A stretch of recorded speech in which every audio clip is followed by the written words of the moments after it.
मेरे प्यारे बच्चों, हिंदी वाग्धारा चैनल में आज आपका पुनः स्वागत है एक नई श्रृंखला के प्रश्नों के साथ। आइए देर न करते हुए हम इस श्रृंखला के प्रश्नों की शुरुआत करते हैं। पहला प्रश्न है हमारा, राम गधा है में प्रयुक्त शब्द शक्ति है। राम गधा है में शब्द शक्ति ए अभिधा, बी लक्षणा, सी व्यंजना, डी कोई नहीं। यहाँ राम को गधा बताया गया है शब्द शक्ति के आधार पर, तो गधा राम तो हो नहीं सकता है। गधा जैसे लक्षण उसमें मिलेंगे जो मूर्खता के लक्षण होंगे, इसलिए इसमें लक्षणा शब्द शक्ति होगी। विकल्प भी हमारा सही हो जाएगा, लक्षणा। प्रश्न नंबर 2, चोर अपने साथी से कहता है कि रात कितनी काली है। उक्त वाक्य में प्रयुक्त शब्द शक्ति है। ए अभिधा, बी लक्षणा, सी व्यंजना, डी संकेतित। तो जब व्यंग्यार्थक अर्थ निकाला जाता है तो व्यंजना शक्ति होती है। यहाँ चोर को साथी से ये कहने का मतलब रात कितनी काली है से कोई मतलब नहीं है, बल्कि रात चोरी लायक कितनी शानदार है, व्यंग्यात्मक कथन है, इसलिए व्यंजना शब्द शक्ति होगी। विकल्प सी हमारा सही हो जाएगा, व्यंजना। प्रश्न नंबर 3, शब्द शक्ति के भेद हैं। 1, विकल्प बी 2, 3, 4। तो आप जानते हैं शब्द शक्ति के 3 भेद होते हैं, अभिधा, लक्षणा और व्यंजना। प्रश्न नंबर 4, सावधानी में प्रयुक्त प्रत्यय है। प्यारे बच्चों, ये सारे प्रश्न परीक्षाओं के पूछे गए हैं, इसलिए इनको ध्यान से ज़रूर आप देखें। विकल्प ए ई, बी धानी, सी नी, डी आनी। तो सावधान में ई प्रत्यय जोड़ने पर सावधानी शब्द बनता है, इसलिए विकल्प ए हमारा सही हो जाएगा। प्रश्न नंबर 5, किस शब्द में अ उपसर्ग का प्रयोग है। अवाप्ति, अवश्य, अवचन, अवध्य। तो वध्य में आ अवध्य नहीं है, वचन में आ अवचन नहीं है, अवश्य मूल शब्द है इसलिए इसमें भी नहीं है। अवाप्ति, अव प्लस आप्ति इसमें है, इसलिए विकल्प ए हमारा सही हो जाएगा, अव उपसर्ग युक्त है। प्रश्न नंबर 6, बोलते समय मुख के कितने उच्चारण स्थानों का प्रयोग किया जाता है। ए 2, बी 3, सी 4, डी 5। तो बोलते समय हम मुख के 5 स्थानों का प्रयोग करते हैं, उच्चारण स्थानों का, इसलिए विकल्प डी हमारा सही हो जाएगा, 5। प्रश्न नंबर 7, निम्न में कौन सा घोष वर्ण है। ए ठा, बी चा, सी मा, डी का। तो अघोष को हम जानते हैं पहला और दूसरा ही वर्गीय व्यंजन का होता है, और उसके बाद तीसरा, चौथा, पांचवा अघोष होता है। तो विकल्प सी हमारा सही हो घोष होता है, इसलिए विकल्प सी हमारा सही हो जाएगा, माँ। अघोष पहला दूसरा किसी भी वर्गीय व्यंजन का, और तीसरा, चौथा, पांचवा सघोष या सघोष होता है। प्रश्न नंबर 8, किसी कठिन शब्द को स्पष्ट करने के लिए किस विराम चिन्ह का प्रयोग करते हैं। ए उपविराम, बी कोष्ठक, सी लाघव, डी पूर्ण विराम। तो कठिन शब्द का स्पष्ट करने के लिए हम कोष्ठक का प्रयोग करते हैं, इसलिए विकल्प भी हमारा सही हो जाएगा। प्रश्न नंबर 9, निम्न में अनुनासिक वर्ण कौन है। ए माँ, बी का, सी फा, डी डा। तो माँ पंचम वर्ण अनुनासिक होता है, विकल्प ए हमारा सही हो जाएगा, माँ। प्रश्न नंबर 10, द, अ, क, स, अ का रूप है। ए दक्ष, बी दक्ष, सी दक्ष, डी सभी। तो इसका वर्ण विन्यास जो किया गया है, इसका शब्द बनेगा विकल्प सी हमारा दक्ष। प्रश्न नंबर 11, लिप चिन्हों के क्रमबद्ध समूह को कहते हैं। ए वर्ण समूह, बी वर्ण संघात, सी वर्णमाला, डी वर्णक्रम। तो लिप चिन्हों के या वर्णों के क्रमबद्ध व्यवस्थित समूह को वर्णमाला कहते हैं, इसलिए विकल्प सी हमारा सही हो जाएगा, वर्णमाला। प्रश्न नंबर 12, हिंदी शब्दकोश में का के बाद कौन सा व्यंजन दिखाई देगा। ए खा, बी छा, सी जा, डी छा। शब्दकोश में का के बाद छ का आता है, इसलिए विकल्प भी हमारा सही हो जाएगा, छ। प्रश्न नंबर 13, इनमें कौन सी देवनागरी की वर्ण ध्वनि नहीं है। ए कंठ ध्वनि, बी दंतोष्ठ, सी मूर्धा ध्वनि, डी ग्रीवा ध्वनि। तो कंठ, दंत और मूर्धा हमारी देवनागरी की वर्ण ध्वनि है, ग्रीवा ध्वनि कोई ध्वनि नहीं है, इसलिए विकल्प डी हमारा सही हो जाएगा। प्रश्न नंबर 14, उच्चारण की दृष्टि से वाह है। ए दंतोष्ठ, बी कंठ, सी मूर्धा, डी नासिका। तो आप जानते हैं वकारस्य दंतोष्ठम, वा का दंतोष्ठ होता है, इसलिए विकल्प ए हमारा सही हो जाएगा, दंतोष्ठ। प्रश्न नंबर 15, ला और सा का उच्चारण स्थान है।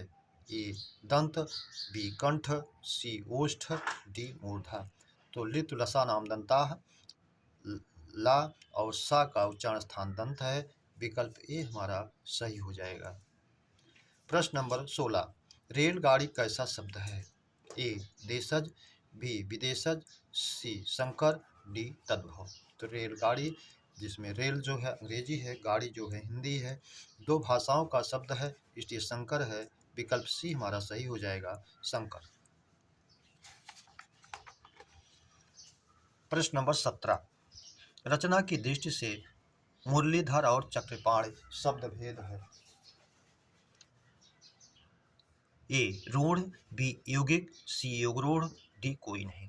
तो रचना की दृष्टि से पूछ रहा है, तो इसमें हमारा जो है, जिसमें रूढ़, यौगिक और योगरूढ़ होता है, तो मुरलीधर चक्रपाणि, जो दोनों स्वतंत्र अर्थ ना देकर के तीसरी ओर ले जा रहे हैं, इसलिए बहुब्रीहि समास में चले जाते हैं। और आप जानते हैं बहुब्रीहि समास के सारे शब्द प्रायः योगरूढ़ ही होते हैं, इसलिए मुरलीधर और चक्रपाणि में बहुब्रीहि समास होने के कारण योगरूढ़ में जाएगा, विकल्प सी सही हो जाएगा।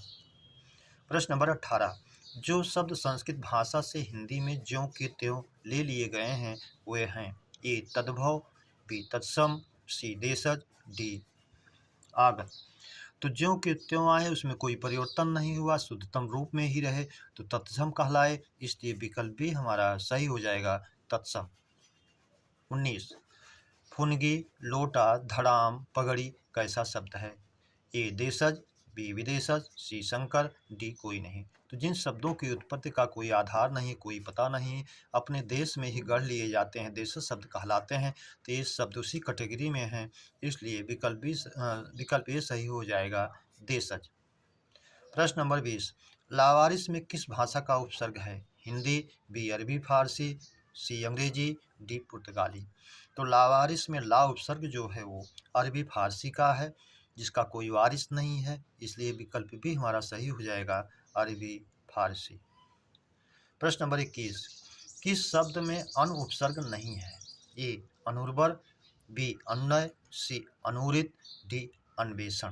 तो अन उपसर्ग की बात कर रहा है, अनुर्वर, अन प्लस उर्वर, अनु प्लस नय, अन, अनु प्लस नय, अनु प्लस उरित, अनु प्लस एषण। तो इसमें तो अन तीनों में है, इसमें नहीं है, इसमें अन है, इसलिए विकल्प ए सही हो जाएगा। अन में ना हलंत रहेगा, ऊ आकर के सीधे बात्रिक रूप हो जाएगा, उसका अनुर्वर बन जाएगा। प्रश्न नंबर 22, गुरु जी को फल दो में कारक है। कर्म कारक, करण कारक, संप्रदान कारक, अपादान कारक। तो गुरु जी को फल दो, यानी गुरु जी के लिए फल दो देने की बात हो रही है, इसीलिए विकल्प सी सही हो जाएगा, संप्रदान कारक। 23, कानो सुनी बात पर विश्वास मत करो में कारक है। करण कारक, कर्म कारक, संप्रदान कारक, अपादान कारक। कानों सुनी बात पर, यानी कानों से सुनी बात पर करण कारक हो जाएगा, इसलिए विकल्प ए हमारा सही हो जाएगा, करण कारक। प्रश्न नंबर 24, सेवा सत्कार से आदर बढ़ता है में कारक है। ए कर्म कारक, बी करण कारक, सी संप्रदान, डी अपादान। तो सेवा सत्कार से आदर बढ़ता है, माध्यम साधन की बात की गई है, इसलिए विकल्प भी सही हो जाएगा, करण कारक। प्रश्न नंबर 25, पेड़ से फल गिरा में कारक है। ए कर्ता कारक, बी कर्म कारक, सी करण कारक, डी अपादान कारक। पेड़ से फल गिरा, अलगाव हुआ, दूरी हुई, इसलिए अपादान कारक होगा, विकल्प डी हमारा सही हो जाएगा, अपादान। प्रश्न नंबर 26, निम्न में कौन सा शब्द स्त्रीलिंग है। ए झील, बी द्वीप, सी देश, डी नगर। तो झील, द्वीप, देश, नगर स्त्रीलिंग पूछ रहा है, तो द्वीप अच्छा है, देश अच्छा है, नगर अच्छा है, झील होती है, इसलिए विकल्प ये सही हो जाएगा, स्त्रीलिंग। 27, मध्यम पुरुष तू का बहुवचन होगा।